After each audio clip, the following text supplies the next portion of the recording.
say it's been an internal compass, because I can't say there's a particular thing that I have decided I'm going to do this.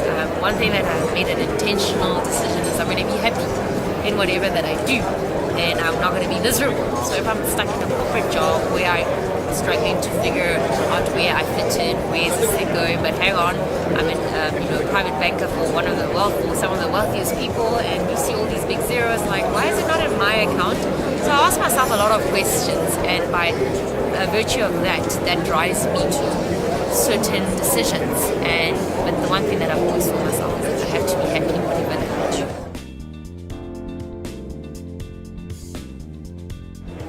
I think the challenges that I face as a woman are challenges that any young person that's trying to build a business would encounter. So I don't see it as I'm the female, because by saying that I'm female and I encounter these kind of challenges because I'm female, you're already blocking yourself. You're already putting yourself in a box.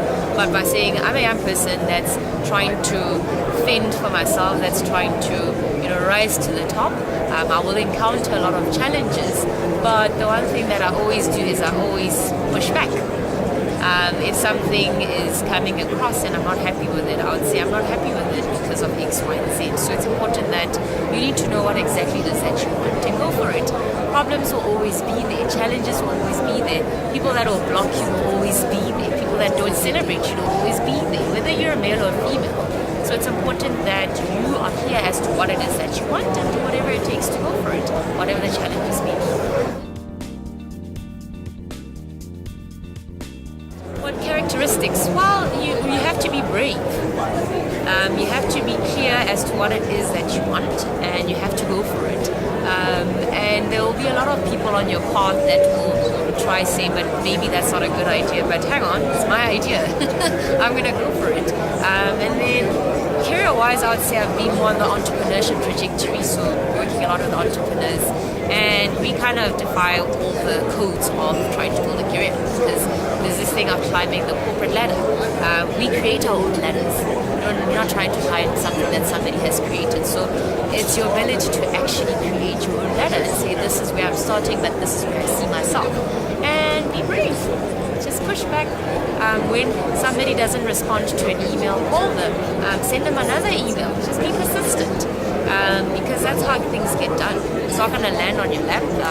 The opportunities have dried up or drying up, and you have to realize that what is your unique selling proposition as a person? Because when you're in business, is as a client, what's your unique selling proposition to your customers? So as a person, when you wake up in the morning, what is the one thing that's unique about me that I'm really projecting out there? And then also, don't settle for less. Don't settle for crumbs. People will hand you crumbs because they want to take the better part of things.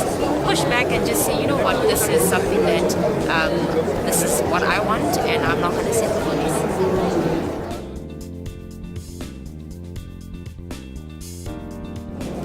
Well, it means that I have done something that would catch that kind of attention to some people, and I tend to shy away from accolades because sometimes you get high on our own accolades and you get distracted on our vision and our purpose. So I'm very grateful, without sounding ungrateful, I'm always very grateful for the people that realize that, okay, she's doing this, she's impacting entrepreneurs, she's really driving the industry around innovation and high impact entrepreneurship. So it just shows that I'm on the right path. It's a great thing that sometimes I should celebrate a little bit more, but also be wary of not celebrating too much because there's still a lot to be done. And I always say that, great, I've done these great platforms, I've been to the World Economic Forum, Davos, and all these wonderful things, but there's always a sense within me that says this is just the beginning. Because people would say, but you now been named this, you've done this. It's like, guys, it's only the beginning. It's not enough. We need more. There's much more to do. No, it's very, very important. Financial literacy. It's important to do it when you have it. Because when you're a startup and you're just starting up, you don't have money. You don't have anything to work with. But there's no harm in having some sense of financial literacy whereby you know how to budget. And only now that I have a little bit, is it important to actually keep it. So what are the tricks that will enable me to be able to manage my finances? And my friends always say, but Matsi, you're always on a holiday, which I am. I mean, every month I'm always somewhere, whether it's this place or that place. And for me, that is my biggest splurge. But I need to, I have a mother who's an accountant, and the last holiday I went with her, and she was like, okay, Matsi, now's the time whereby you actually have to have a budget, because you could probably have all the holidays that you want, but that's how you will finish your money. So now you need to tell yourself that you only have so much to spend, and anything beyond that you cannot afford it, even if you can.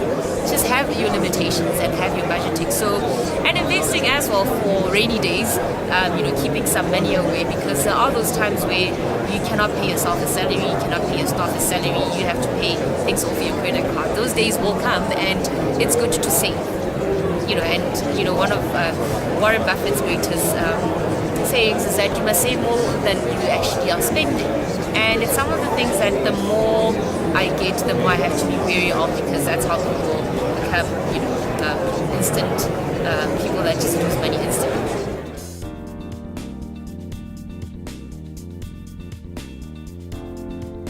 I would be an artist because I'm a very creative spirit.